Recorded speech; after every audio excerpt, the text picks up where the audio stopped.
ಭಾಗ 2 ಪಂಪ್ಸೆಟ್ ಕಾರ್ಯಾಚರಣೆ ಮತ್ತು ಮಾಲತಿಯ ಸಂಭ್ರಮ. ಮಂಜ ತನ್ನೆಲ್ಲಾ ಶಕ್ತಿಯನ್ನು ಹಾಕಿ ಆ ಮೋಟಾರಿನ ಬಾಯಿಗೆ ಆ ಉದ್ದನೆಯ ಕಪ್ಪು ಪೈಪನ್ನು ಬಿಗಿಯಾಗಿ ಜೋಡಿಸಲು ಕಷ್ಟಪಡುತ್ತಿದ್ದ. ಮಾಲತಿ ಪಕ್ಕದಲ್ಲೇ ನಿಂತು ತನ್ನ ಕೊಡವನ್ನು ಕೆಳಗಿಟ್ಟು ಮಂಜನ ಆ ಕಸರತ್ತನ್ನು ಕುತೂಹಲದಿಂದ ನೋಡುತ್ತಿದ್ದಳು.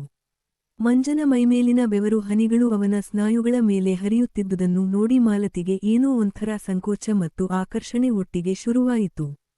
ಮಂಜ ಕೊನೆಗೂ ಪೈಪನ್ನು ಸರಿಯಾದ ಜಾಗಕ್ಕೆ ಫಿಟ್ ಮಾಡಿ, ಈಗ ನೋಡು ಮಾಲತಿ ಇದರ ಅಸಲಿ ಆಟ ಎಂದು ಹೇಳುತ್ತಾ ಸ್ವಿಚ್ ಆನ್ ಮಾಡಿದನು. ಆ ಹೊಸ ಮಿಷನ್ ಒಮ್ಮೆಲೆ ಧಬ ಧಬ ಎಂದು ಭಾರೀ ಸದ್ದು ಮಾಡುತ್ತಾ ಇಡೀ ತೋಟವನ್ನೇ ನಡುಗಿಸಿತು. ಮೊದಮೊದಲು ಪೈಪ್ ಒಳಗೆ ಇದ್ದ ಗಾಳಿಯು ಫುಸ್ ಫುಸ್ ಎಂದು ಹೊರಬರುತ್ತಿತ್ತು. ಮಾಲತಿ ಸ್ವಲ್ಪ ಹಿಂದೆ ಸರಿದು, ಏನು ಮಂಜಣ್ಣ, ಬರೀ ಸೌಂಡ್ ಬರ್ತಿದೆ, ನೀರು ಬರ್ತಿಲ್ವಲ್ಲ ಎಂದು ನಗುತ್ತಾ ಕೇಳಿದಳು. ಮಂಜ ಸ್ವಿಚ್ ಹತ್ತಿರ ನಿಂತು, ಅವಸರ ಪಡಬೇಡ ಮಾಲತಿ, ಮೊದಲು ಸ್ವಲ್ಪ ಗಾಳಿ ಇರುತ್ತೆ, ಒಮ್ಮೆ ಅದರ ಕೆಪಾಸಿಟಿ ತಲುಪಿದ ಮೇಲೆ ನೋಡು ಎಂದನು. ಅವನು ಹೇಳಿದ ಮರುಕ್ಷಣವೇ ಪೈಪ್ನ ತುದಿಯಿಂದ ಬಿಳಿ ಬಣ್ಣದ ನೊರೆಯಂತಹ ನೀರು ಅತ್ಯಂತ ವೇಗವಾಗಿ ಮತ್ತು ಫೋರ್ಸ್ ಆಗಿ ಹೊರಚಿಮ್ಮಲು ಶುರುಮಾಡಿತು. ನೀರಿನ ಆ ಶಕ್ತಿ ನೋಡಿ ಮಾಲತಿ ಅವಕ್ಕಾದಳು. ಆ ನೀರಿನ ಫೋರ್ಸ್ಗೆ ಪೈಪ್ ಆ ಕಡೆ ಈ ಕಡೆ ಅತಿಯಾಗಿ ನಡುಗುತ್ತಿತ್ತು. ಮಾಲತಿ ನಗುತ್ತಾ ಆ ನೀರಿನ ಹತ್ತಿರ ಹೋದಾಗ ನೀರಿನ ಹನಿಗಳು ಅವಳ ಸೀರೆಯ ಮೇಲೆ ಬಿದ್ದು ಅವಳು ಪೂರ್ತಿ ಒದ್ದೆಯಾಗತೊಡಗಿದಳು.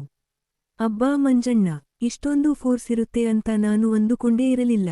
ನೋಡು, ಪೈಪ್ ಕೈಗೆ ಸಿಗದಷ್ಟು ಶೇಕ್ ಆಗ್ತಿದೆ ಎಂದು ಕೂಗಿದಳು.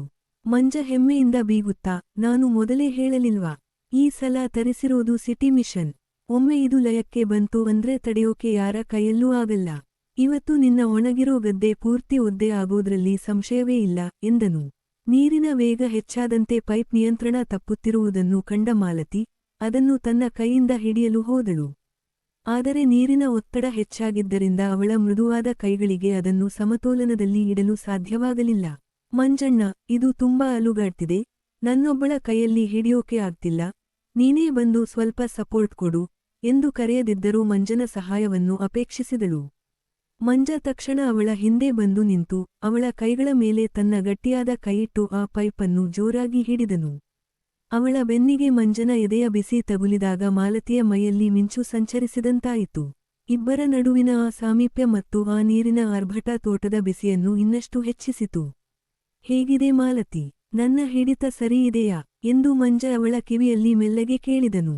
ಮಾಲತಿ ಮುಖ ಕೆಂಪಾಗಿ ಉಸಿರು ಜೋರಾಗುತ್ತಾ, ಹೌದು ಮಂಜಣ್ಣ, ನಿನ್ನ ಹಿಡಿತ ಸಿಕ್ಕಾಪಟ್ಟೆ ಸ್ಟ್ರಾಂಗ್ ಆಗಿದೆ. ಇವತ್ತು ರಾತ್ರಿ ಪೂರ್ತಿ ಇದೇ ರೀತಿ ನೀರು ಹರಿಸಿದರೆ ನಾಳೆ ಬೆಳಗ್ಗೆ ವೇಳೆಗೆ ನಮ್ಮ ತೋಟದ ಹಳ್ಳಗಳೆಲ್ಲ ತುಂಬಿ ತುಳುಕುತ್ತವೆ ಎಂದು ನಾಚಿಕೆಯಿಂದ ಅವನ ಹೆಗಲಿಗೆ ಒರಗಿದಳು. ಹೀಗೆ ಅವರ ತೋಟದಲ್ಲಿ ಪಂಪ್ಸೆಟ್ ಸದ್ದಿನ ನಡುವೆ ಹೊಸದೊಂದು ಪ್ರೇಮದ ಸಂಭಾಷಣೆ ಸುದೀರ್ಘವಾಗಿ ಸಾಗಿತು.